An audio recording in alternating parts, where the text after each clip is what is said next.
అందరికీ నమస్కారం. ముందుగా ఇప్పుడే ఇక్కడికి వచ్చిన పెద్దలు చంద్రబాబు నాయుడు గారికి, పవర్ స్టార్ పవన్ కళ్యాణ్ గారికి, తెలుగుదేశం రాష్ట్ర అధ్యక్షులు అచ్చెన్నాయుడు గారు, నా ప్రియ మిత్రులు నందమూరి బాలకృష్ణ గారికి, ఇంకా నాదెండ్ల మనోహర్ గారు, ఇంకా వేదికను అలంకరించిన ఎందరో మిత్రులు, స్నేహితులు, సన్నిహితులు అందరికీ కూడా నా హృదయపూర్వక నమస్కారాలు. అందరికన్నా ముఖ్యంగా ఈ సభకు ఇక్కడ విచ్చేసిన తెలుగుదేశం పార్టీ కార్యకర్తలు, జనసేన పార్టీ కార్యకర్తలకి నా శుభాభినందనలు. చాలామందికి డౌటు, అసలు వీడు ఎందుకు వచ్చాడు ఇక్కడికి? తెలుగుదేశంలో లేడు, జనసేనలో లేడు, ఇంకా ఏ పార్టీలో చేరలా. మొన్నే దరిద్ర పార్టీని వదిలేశాడు. ఇక్కడికి ఎందుకు వచ్చాడు అంటే, నేను ఇంకా ఏ పార్టీలో ఇంకా చేరినప్పటికీ ఇక్కడ జరుగుతున్నది ఒక సైకాసురుణ్ణి దింపటం కోసం, ప్రజాస్వామ్యాన్ని పరిరక్షించడం కోసం ఇద్దరు గొప్ప నాయకులు తమ ఇగోలన్నీ పక్కన పెట్టి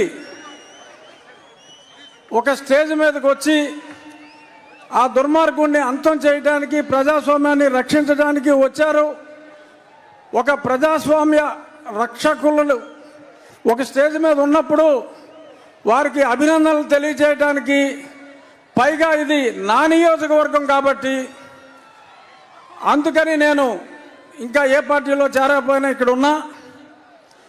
ఇప్పుడు కృష్ణార్జునులాగా చంద్రబాబు నాయుడు గారు, పవన్ కళ్యాణ్ గారు ఆల్రెడీ కలిశారు. నేను 2 సంవత్సరాలుగా చెప్తున్నా, అందరూ కాదన్నా, ఎంతోమంది అది ఎలా కుదురుతుందన్నా కూడా ఖచ్చితంగా ఒక దుర్మార్గుని అంతం చేయాలంటే బ్రహ్మ విష్ణు మహేశ్వరులే కలిశారు. వీళ్ళు కలవాలి అన్నా వీరిద్దరూ ఇప్పుడు కలిశారు. అతి త్వరలో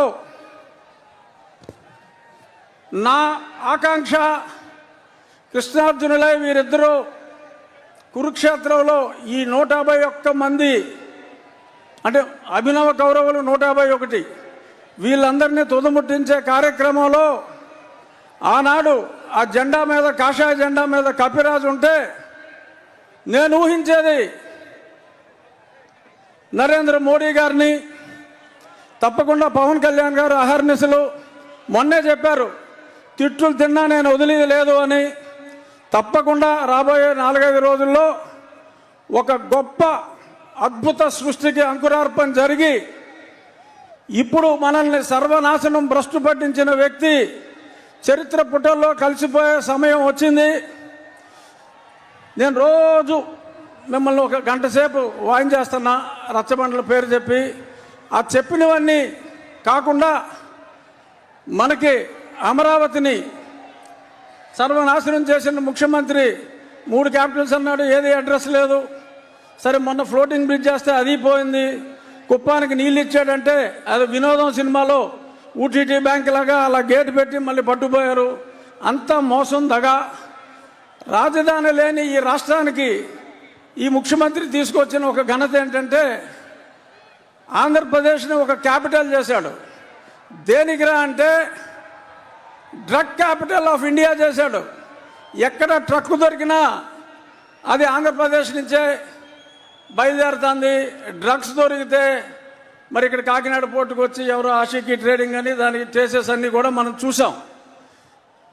డ్రగ్ ఆంధ్రప్రదేశ్ని రాజధానిగా చేశారు తప్ప ఈయన చేసిన అభివృద్ధి ఏమాత్రం లేదు.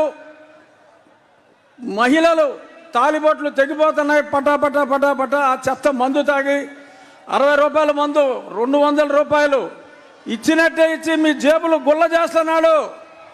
చెప్పుకుంటే శతకోటి. అది ఎలాగో పెద్దలు చంద్రబాబు నాయుడు గారు, పవన్ కళ్యాణ్ గారు ఆ దూషణ భూషణలన్నీ వారికే వదిలేస్తున్నా. నా రిక్వెస్ట్ ఒకటే, భేషజాలని వారిద్దరూ ఎలా అయితే భేషజాలు పక్కన పెట్టి అన్నదమ్ముల్లా కలిసిపోయారో, ఇక్కడున్న తెలుగుదేశం జనసేన నాయకులు కార్యకర్తలు అందరూ కూడా చిన్న చిన్న డిఫరెన్సెస్ ఉంటాయి, కానీ మనం సర్దుకుపోవాలి. ఎవరెవరయ్యో లేఖలు రాస్తూ ఉంటారు, ఆ లేఖల్ని పట్టించుకోవద్దు. వారిద్దరూ ఎంత అన్యోన్యంగా ఉన్నారో మనం అందరం కూడా, నేను తొందరలో మీ దగ్గరికి వచ్చేస్తా. ఎప్పుడు మా ఈ సాక్షి పేపర్లో ఇంట్లో రాస్తూ ఉంటారు, ఊరికనే ఆయన టికెట్ ఇవ్వడు, ఈయన టికెట్ ఇవ్వడు, ఆడ పని అవుట్ అని మాట్లాడుతూ ఉంటారు. వాళ్ళిద్దరు ఎదురుగుండానే చెప్తున్నా, మళ్ళీ నరసాపురంలో ఇదే కూటమి నుంచి నేను పోటీ చేస్తున్నా. ఇంతకంటే పెద్ద సభ మళ్ళీ వారిద్దరి సమక్షంలోనే అప్పుడు నేను కండక్ట్ చేస్తా.